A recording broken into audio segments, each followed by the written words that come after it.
नमस्कार दोस्तों, स्वागत है आपका सीपी स्मार्ट क्लासेस में।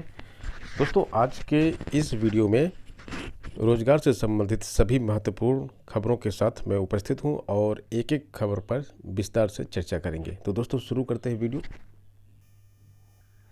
दोस्तों, आज की पहली खबर है कि एपीओ की मुख्य परीक्षा को स्थगित करने की तैयारी की जा रही है।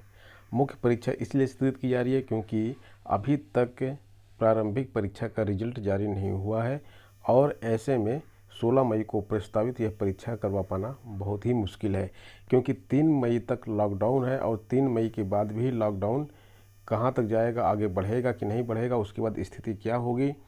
और सोशल गैदरिंग के लिए, किसी भी प्रोग्राम को ऑर्गेनाइज करने के लिए वैसे भी 30 जून तक के लिए मना किया 30 मई तक के लिए मना किया गया है। तो अभी इस परीक्षा को आयोग निरस्त करने की पूरी तैयारी कर रहा है। यूपी पीसीएस प्रारंभिक परीक्षा पर भी संकट के बादल छाए हुए हैं। आयोग ने आनंद फानंद में नोटिफिकेशन तो निकाल दिया, 200 पदों का ही निकाला, लेकिन छात्रों का जो उत्साह है वो आयोग से ज़्यादा उत्साहित है। जितना आयोग में अंदर उत्साह, उससे ज़्यादा उत्साह छात्रों के पास है। और 3 दिन में ही, महज 3 दिन में 65,000 लोगों ने अप्लाई कर दिया था। और इससे जो लॉकडाउन की जो स्थिति बन रही है, तो कई छात्रों ने इसका विरोध भी किया था कि इसमें साइबर कैफ़े जो है बंद चल रहे हैं तो आवेदन करने में उनको दिक्कत होगी। लेकिन जिस तरह से छात्र अप्लाई कर रहे हैं उसे देखकर ऐसा नहीं लगता है कि किसी छात्र को कोई दिक्कत हो रही है।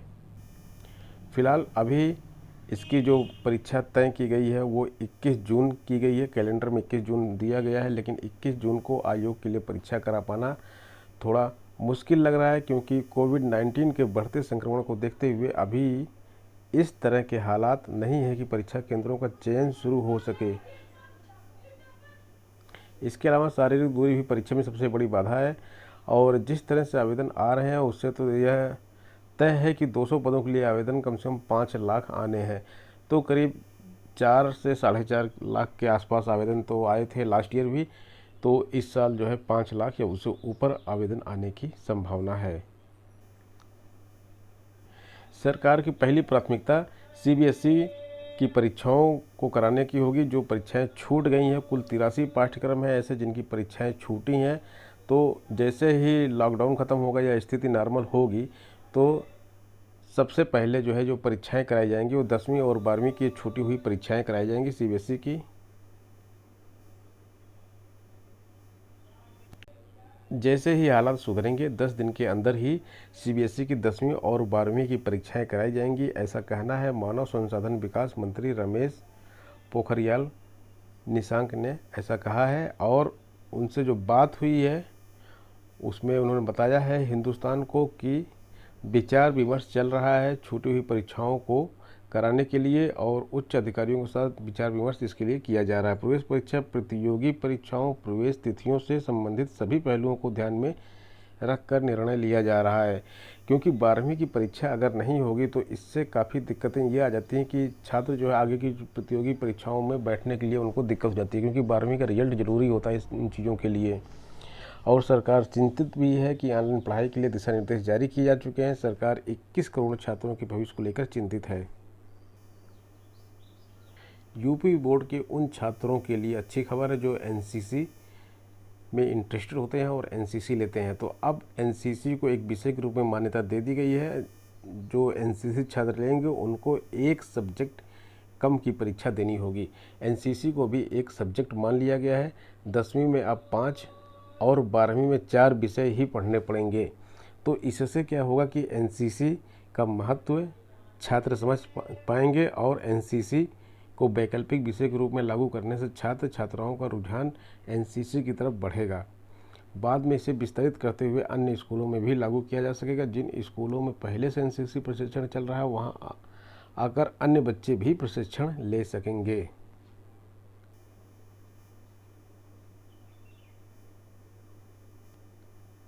एनसीसी की लिखित परीक्षा भी यूपी बोर्ड कराएगा, क्योंकि इसको जब विषय की मान्यता दी जाएगी तो इसके नंबर भी उसमें ऐड होंगे। 4 विषय ये हो गए प्लस 1 विषय एनसीसी का, सब मिला के 5 विषयों के नंबर होंगे। और जो एनसीसी नहीं लिए रहेंगे उनको 5 विषय पूरे पढ़ने पड़ेंगे। कोरोना के चलते एक र्यूमर फैल रहा था कि केंद्रीय कर्मचारियों की सेवानिवृत्ति आयु जो है घटा दी जाएगी। तो जितेंद्र सिंह जी ने इसके ऊपर स्टेटमेंट दिया है। उन्होंने साफ किया है कि केंद्रीय कर्मचारियों की सेवानिवृत्ति आयु घटाई नहीं जाएगी। सरकार की केंद्रीय कर्मचारियों की सेवानिवृत्ति की आयु को कम करने की कोई योजना नहीं है, ऐसा बोला है कार्मिक राज्य मंत्री जितेंद्र सिंह ने। रविवार को मीडिया के एक हिस्से में आई उन रिपोर्टों का खंडन किया कि कर्मचारियों को जल्द सेवानिवृत्त करने का प्रस्ताव है। मंत्री ने कहा कि सेवानिवृत्ति की आयु को कम करने का किसी प्रस्ताव पर और सरकार के किसी भी स्तर पर कोई चर्चा नहीं की गई है। यह एक भ्रम है जिसको दूर करना जरूरी है, इसलिए उन्होंने इस चीज़ का खंडन किया। परिषदीय स्कूलों के 30 लाख विद्यार्थी ऑनलाइन पढ़ रहे हैं। प्रदेश के परिषदीय स्कूलों में 30 लाख से ज़्यादा विद्यार्थियों को रोजाना ऑनलाइन क्लासेस के जरिए पढ़ाया जा रहा है। बेसिक शिक्षा राज्य मंत्री सतीश चंद्र द्विवेदी ने बताया कि 1 लाख से अधिक स्कूलों में व्हाट्सएप ग्रुप बनाए गए हैं।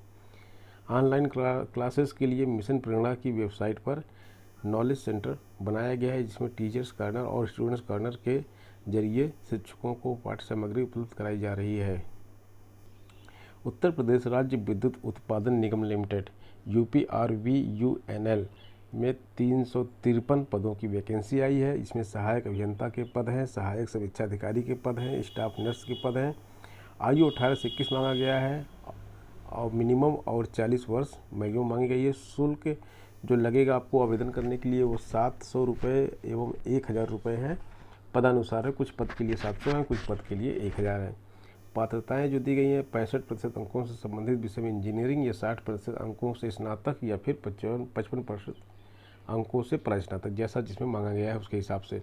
आवेदन की अंतिम तारीख 6 मई 2020 है और आवेदन आपको ऑनलाइन करना है। चयन प्रतियोगी परीक्षा के द्वारा होगा। अगर आपने इसको अभी अप्लाई नहीं किया है तो आप UPRVUNL.org पे जाइए, वहाँ पे जाके इसको अप्लाई कर दीजिए। बीएड की प्रवेश परीक्षा पटरी पर से उतर चुकी है और जो दाखिलों के लिए संकट खड़ा हो गया। सुप्रीम कोर्ट के आदेश के अनुसार 15 जून से पहले सारे दाखिले कर लेने थे और 1 जुलाई से सत्र नियमित करना था, लेकिन लॉकडाउन की वजह से इसकी गाड़ी पटरी पर से उतर गई है। बीएड के दाखिला प्रदेश स्तर पर होते हैं, इसलिए इस अवधि में प्रक्रिया पूरी होना संभव नहीं लग रहा है। ऐसे में प्रवेश प्रक्रिया सत्र से देर से शुरू होने पर सुप्रीम कोर्ट से इजाज़त लेनी पड़ सकती है। लखनऊ विद्यालय ने इसको देखते हुए शासन से मार्गदर्शन मांगा है। इस बार बीएड की प्रवेश परीक्षा जो है लखनऊ यूनिवर्सिटी ऑर्गेनाइज करवा रहा है। अगली खबर आपके लिए है। अगर आप सिविल सेवा की मुफ्त तैयारी करने के लिए आवेदन करना चाहते हैं तो जामिया में इसकी जो है क्लासेस चलती हैं, जहां पे अल्पसंख्यक, SC ST, महिला और दिव्यांगजनों को विशेष सुविधाएं दी जाती हैं और वहाँ पे रेजिडेंशियल कोचिंग क्लासेस चलती हैं। मतलब आपको रहना भी वहीं पर है, रहना, खाना और पढ़ना सब कुछ वहाँ पे फ्री मिलेगा आपको। और इसमें जो है जो सीटें हैं 208 सीटें हैं, जिसमें से 10% सीट 24 साल से कम आयु के उम्मीदवारों के लिए रिजर्व रखी गई हैं। तो 15 जून इसकी लास्ट डेट है, आप इसको आवेदन कर सकते हैं इसके लिए 15 जून को। और उसके बाद जो है जो इसमें जो सिलेक्शन होगा आपका संयुक्त प्रवेश परीक्षा की मेरिट से इसमें आपका सिलेक्शन होगा। सत्र बचाने में जुटा हुआ है उच्च शिक्षा विभाग। आगामी जुलाई माह से शुरू होने वाले नए शैक्षिक सत्र को लेकर उच्च शिक्षा विभाग की चिंता बढ़ने लगी है। सत्र नियमित बनाए रखने के लिए नए विकल्पों पर विचार भी होने लगा है। नए सत्र को छोटा करने के विकल्प पर भी चर्चा हो रही है। विभाग के अधिकारियों का कहना है कि बड़ी मुश्किल से सभी विश्वविद्यालयों का शैक्षिक सत्र पटरी पर आया था। पिछले 3 वर्षों से तो शैक्षिक कैलेंडर के अनुसार प्रवेश, पठन पाठन परीक्षाओं का आयोजन, परीक्षा फल की घोषणा और दीक्षांत समारोह तक होने लगा था। इस बार कोरोना संकट ने विश्वविद्यालयों के लिए शासन से जारी होने वाले शैक्षिक कैलेंडर पर ग्रहण लगा दिया। पूरा अप्रैल माह बीत जाने को है, लेकिन अभी तक ज़्यादातर परीक्षाएं होनी शेष हैं। तो इसमें सबसे जो कारगर उपाय उच्च शिक्षा विभाग को सूझा है वो ये है कि पाठ्यक्रम को क्यों ना थोड़ा सा छोटा कर दिया जाए, क्योंकि समय कम मिल रहा है क्लासेस करने के लिए। तो दोस्तों ये थी आज की प्रमुख खबरें जो आपके लिए इम्पोर्टेंट हैं। ये न्यूज़ आपको पसंद आई हो तो वीडियो को लाइक करके शेयर कर दीजिएगा और अगर फर्स्ट टाइम चैनल पर आए हैं तो चैनल को सब्सक्राइब कर लीजिएगा। मिलते हैं नेक्स्ट वीडियो में नई अपडेट के साथ। धन्यवाद।